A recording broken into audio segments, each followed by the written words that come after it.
رات ہم نے شروع کی تھی، اس کی دوسری آیت مبارکہ کے اوپر بھی درس ہو چکا ہے، جس کے اندر اللہ رب العزت فرماتا ہے ایمان والو اپنی آواز بھی میرے نبی کی آواز سے بلند نہ کرو،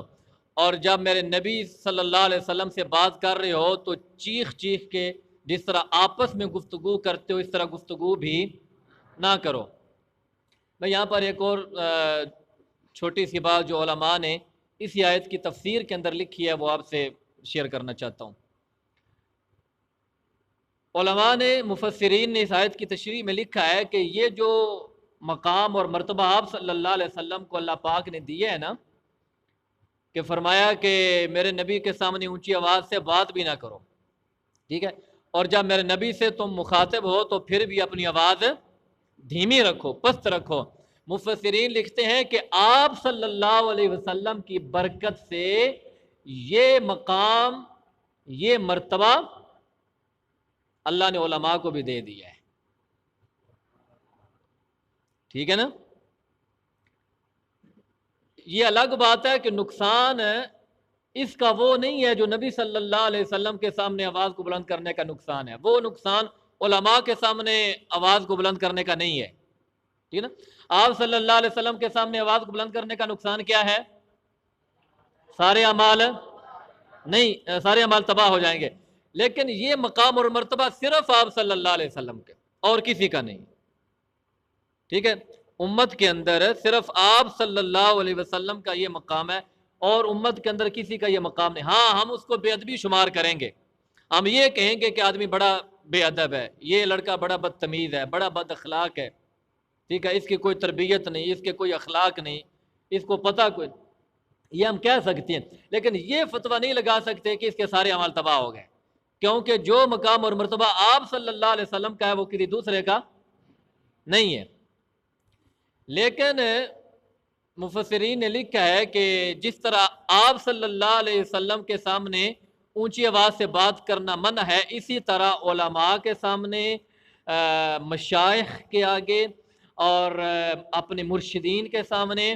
حتیٰ کہ اپنے والدین کے سامنے، حتیٰ کہ اپنے اساتذہ کے آگے، اپنے اساتذہ کے آگے بھی چیخ چیخ کے نہیں بولنا چاہیے، نہ اپنی آواز اپنے اساتذہ کی آواز پر بلند کرنا چاہیے۔ غزالی کے میرے مسلمان بھائیوں، میری ایک بات نوٹ کر لو، اپنے اساتذہ کا ادب کرنا سیکھ جاؤ، اپنے اساتذہ کا ادب کرنا سیکھ جاؤ۔ اللہ کی قسم اللہ تعالیٰ وہ علم کے دروازے کھولے گا کہ ذاتی ریسرچ اور ذاتی محنت اور ذاتی کوشش کے نتیجے میں وہ دروازے کبھی کھول ہی نہیں سکتے۔ والدین اور اساتذہ کا ادب کرنا سیکھ جاؤ۔ یہاں پر ایک مجھے حدیث یاد آ گئی ہے، صحیح بخاری کے اندر حدیث ہے، پہلی جلد کے اندر ہی، کہ آپ صلی اللہ علیہ وسلم قضاء حاجت کے لیے تشریف لے گئے، تو آپ صلی اللہ علیہ وسلم کے چچا کے بیٹے ہیں حضرت عبداللہ بن عباس رضی اللہ تعالیٰ عنہما، وہ پیچھے پانی کا لوٹا لے کر چلے گئے، ٹھیک ہے، اور تھوڑے سے فاصلے پہ رہ کے نا ایک طرف ہو گئے۔ ذہن میں یہی خیال آیا کہ آپ نے استنجا فرمانا ہوگا یا آپ نے وضو فرمانا ہوگا، آپ صلی اللہ علیہ وسلم نے کہا نہیں ہے، آپ نے کسی کو کہا نہیں ہے، عبداللہ بن عباس کو خود یہ خیال آیا، پانی لے کر چلے گئے۔ تو جب آپ صلی اللہ علیہ وسلم قضاء حاجت سے فارغ ہوئے، پانی دیکھا تو آپ نے پوچھا بھئی یہ پانی کون لے کر آیا ہے؟ تو فَأُخْبِرَ عبداللہ بن عباس، تو آپ کو بتایا گیا یا رسول اللہ عبداللہ بن عباس پانی لے کر آئے ہیں، ٹھیک ہے۔ اب اس خدمت کے نتیجے میں آپ صلی اللہ علیہ وسلم کے دل میں جو عبداللہ بن عباس کی محبت آئی، اور اس محبت کا اظہار آپ صلی اللہ علیہ وسلم نے جن الفاظ سے فرمایا نا، وہ ذرا سنیے گا۔ آپ کو بتائے گا کہ یہ پانی عبداللہ بن عباس لے کر آئے ہیں، تو آپ صلی اللہ علیہ وسلم نے اسی وقت اللہ پاک سے دعا کی، اللہم فقہہ فی الدین۔ ترجمہ کروں اس دعا کا؟